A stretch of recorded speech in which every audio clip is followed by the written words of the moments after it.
Namanya Mulan. Pekerjaan sehari-harinya sebagai terapis berbagai jenis penyakit, dari patah tulang, medis, sampai non-medis. Pada hari itu datang tetangga satu kampung, biasa dipanggil, minta Mbak tolong Indah. untuk diterapi. Dia pun menceritakan berbagai macam apa yang dikeluhkannya, termasuk sudah berobat kemana-mana, dari medis sampai kebatinan. Dia menderita penyakit sudah lebih dari 1 tahun. Wetonnya hari apa? Tanya Mulan. Kemudian, hari Senin Kliwon. Jawabnya, bukan tanpa alasan. Soalnya ketika Mulan menerapi penyakit kebatinan itu nggak bisa sembarang hari. Dia harus mengambil pada weton hari lahir pasiennya. Masih lama dong Bak Mulan. Setengah bulan lagi, katanya, agak kecewa. Kalau mau menunggu, silakan. Kalau enggak, ya terserah. Timpal Mulan. Akhirnya hari yang disepakati datang juga. Tetapi waktu itu ada rencana yang tidak Mulan rencanakan. Dia pergi keluar kota karena perginya naik kendaraan umum. Jeti Indah harus menunggu lama. Waktu itu Mulan berangkat dari rumah sekitar pukul 8 dan sampai di tempat tujuan sekitar pukul 10. Seharusnya pukul 12 yen. Dia siang sudah sampai rumah, tetapi karena hujan lebat, dia tidak bisa langsung pulang dan memilih untuk menunggu hujan reda. Sementara itu perjanjiannya dengan Indah yang seharusnya jam setengah 1 siang, akhirnya tertunda karena hujan lama. Kira-kira setelah 2 jam, hujan akhirnya agak reda. Kebetulan ada angkutan umum yang mau jalan. Mulan langsung lari, menyetop. Dia lihat jam, sudah jam tengah 1. Akhirnya Mulan sampai rumah jam setengah 2. Di rumah juga habis hujan lebat karena belum sholat. Dia kemudian bersih-bersih, kemudian salat dulu. Setelah sholat, niatnya mau langsung ke rumah Indah. Ketika Mulan mau keluar rumah, saat memegang pintu, tiba-tiba ada yang mendorong. Ternyata Indah. Dia tersenyum. Mbak Mulan lupa ya, ujar Indah. Bukannya lupa, kebetulan tadi ada acara di luar kota. Seharusnya jam 12. Sudah di rumah, tetapi karena hujan, Jeti telat, kataku menjelaskan. Kemudian Mulan bergegas dengan Indah karena dia minta diterapi di rumahnya saja. Tapi biasanya orang yang hendak diterapi, terapinya di rumah Mulan. Sesampainya di rumah Indah, karena dia sudah siap, langsung Mulan melakukan terapi. Seperti biasa, Mulan kemudian memintanya, pakai kain sarung saja. Mulan meminta Indah tengkurap, lalu dipegangnya telapak kaki Mulan. Begitu dipegang telapak kakinya, Indah mual-mual, seperti mau muntah. Terus Indah minta diambilkan kantong plastik sama anaknya. Mulan pun tetap melanjutkan terapinya. Sekalipun Indah mual-mual terus, begitu Mulan pegang punggungnya, Mbak Indah tampak kesakitan seperti orang dirukiah meraung-raung. Lalu dilepasnya kedua tangan Mulan. Selanjutnya Mulan pegang lagi tengkuk bagian belakang Indah. Dia pun meraung-raung lagi. Bulu kuduk Mulan pun merinding, dingin menggigil. Kemudian dilepasnya lagi tangan Mulan. Mulan penasaran. Dia merasa ada makhluk halus bersemayam di dalam tubuh Indah. Dia tidak tahu apakah itu kerasukan atau apa. Dia juga penasaran. Makhluk halus itu masuk dari kaki mana? Lalu Mulan menekan jempol kaki kiri Mbak Indah. Dia diam saja. Tidak ada reaksi apa-apa. Selanjutnya ganti jempol kaki kanannya yang ditekan. Indah meraung-raung lagi. Makhluk halus yang bersemayam di dalam tubuh Indah kesakitan. Tidak mau keluar, tidak mau dipaksa. Lalu Mulan meminta Indah balik badan, telentang. Dipegangnya lagi kaki, bagian depan sampai lutut. Indah cuma mual-mual. Terus ganti kaki satunya lagi. Dia diam saja. Ketika Mulan memegang perut bagian kanan atau rahim, Indah meraung-raung lagi. Kemudian dilepasnya lagi tangannya. Tadi yang Mbak Mulan pegang sakit sekali. Kenapa? Kata Indah, bertanya. Itu karena secara medis maupun urat ada luka di rahim, jawab Mulan. Kemudian Indah bercerita bahwa sebelum terserang penyakit, dia bermimpi aneh. Dalam mimpinya, ada 2 tangan besar mengangkat rahim sebelah kanannya. Rasa sakitnya terasa nyata. Begitu saya bangun, darah keluar dari jalan lahir. Sampai untuk jalan pun, saya tidak bisa. Akhirnya oleh suami, dibawa ke puskesmas, kecamatan, dirawat selama 1 minggu.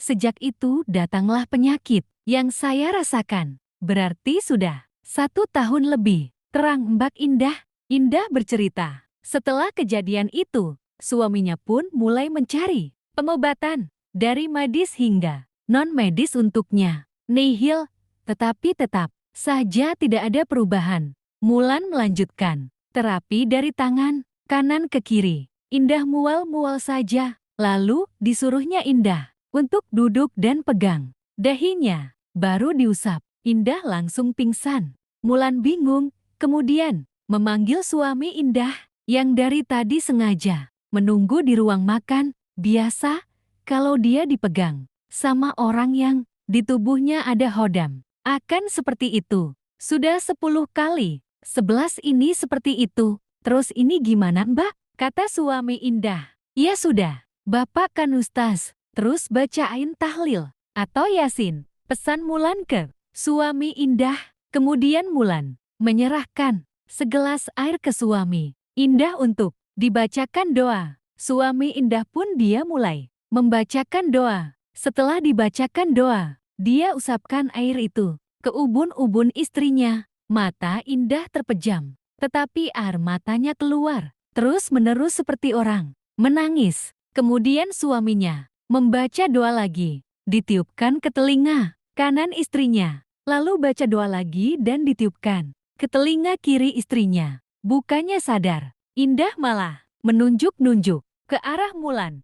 "Hai kamu," katanya dengan suara berat sambil matanya terpejam. "Hai kamu wanita, kamu jangan ikut campur ya. Biarkan saja orang ini." Sambil menunjuk dadanya sendiri. "Kamu nggak akan bakal bisa ngeluarin aku dari sini. Yang nyuruh juga nggak akan bisa ngeluarin aku dari sini. Terus yang buat juga nggak akan bisa ngeluarin aku dari sini. Soalnya aku sudah betah di tubuh orang ini." Mbak Indah yang masih dalam kondisi kerasukan menunjuk-nunjuk Mulan lagi sambil tertawa. "Hai, wanita cantik," kata Indah lagi. "Siapa yang sakit?" Timpal suaminya. "Bodoh, budak, goblok, wanita cantik yang ada di belakang wanita ini," ujarnya sambil menunjuk ke Mulan sama lelaki tua yang di belakang sebelah kanan dia. Tetapi dia nggak sekuat si cantik. Wanita cantik itu rambutnya panjang, terurai sampai tumit. "Kenapa kamu ikut campur?" "Saya tidak ikut campur. Saya dimintai tolong. Orang lain saja saya tolong. Masa tetangga kok tidak saya tolong?" jawab Mulan. Kemudian Mbak Indah berkata lagi sambil menunjuk suaminya dan tertawa. "Padahal kamu sama yang nyuruh aku masih saudara dekat, dekat sekali. Kenapa kamu mengikuti dia?" Masih menunjuk muka suaminya dan tertawa. Indah berkata lagi, "Dia orang benar, saudara kamu saja yang salah. Sudah dosa, dilakuin saja. Padahal dia pendidikan, agamanya kuat. Dosa dia, kamu tahu dosa. Kenapa kamu lakukan?" tanya suaminya. "Kan yang penting uang," jawab Indah. "Emangnya uangnya dikasih berapa?" tanya suaminya. "Banyaklah, kan yang nyuruh aku. Saudaranya banyak, berarti iuran. Tetapi keluarganya marah sama dia yang nyuruh aku karena nggak berhasil membuat orang ini mati," ujar Mbak Indah sambil menunjuk dadanya sendiri. "Mati hidup urusan Allah, kan manusia sekadar berencana. Seharusnya sekali tusuk orang ini langsung mati," ujar Mbak Indah. Dia tertawa lagi. "Terus sekarang gimana?" tanya suaminya. "Kan udah janji mau ngasih uang aku terus. Sebutuhnya terus dikasih." "Ya dikasihlah. Tetapi sekarang dia pelit. Kalau minta 1 juta, paling dikasihnya 200, 300. ungkap Indah. Dia tertawa lagi.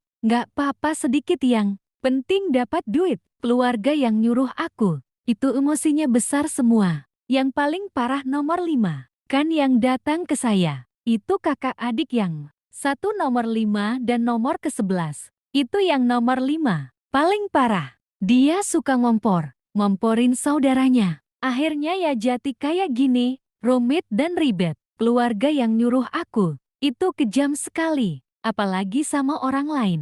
Sama keluarganya sendiri. Saja dia tega, walaupun itu masalah sepele. Lanjutnya, di sisi lain, Mulan. Jati teringat sama anak pamannya yang penyakitnya hampir sama seperti Indah, yang membuatnya heran. Sebelum anak pamannya terkena penyakit, tadinya habis bertengkar sama orang yang disebutkan sama Indah. Lalu Mbak Indah menuding lagi ke arah Mulan. Tetapi kali ini pakai bahasa Jawa Timuran. Wasyo enduk, yuh kon ojo ikut campur. Sampe kene we, katanya. Dia lalu terdiam. Tidak seperti orang kerasukan. Lagi, ini gimana lagi, Mbak? Tanya suami Indah ke Mulan. Ya udah disadarin aja. Mukanya diusap pakai air doa itu. Sama mulutnya. Ditetesin air itu, pinta Mulan. Mata Mbak Indah terbuka. Dia lalu duduk. Sesaat kemudian, dia juga tersenyum seolah nggak terjadi apa-apa. Padahal dia tidak sadar. Selama 1 jam lamanya. Tadi saya melihat itu. Mbak, wanita cantik sekali dan laki-laki tua lagi. Ngegebukin 2 laki-laki muda. Wanita cantik rambutnya sampai lutut.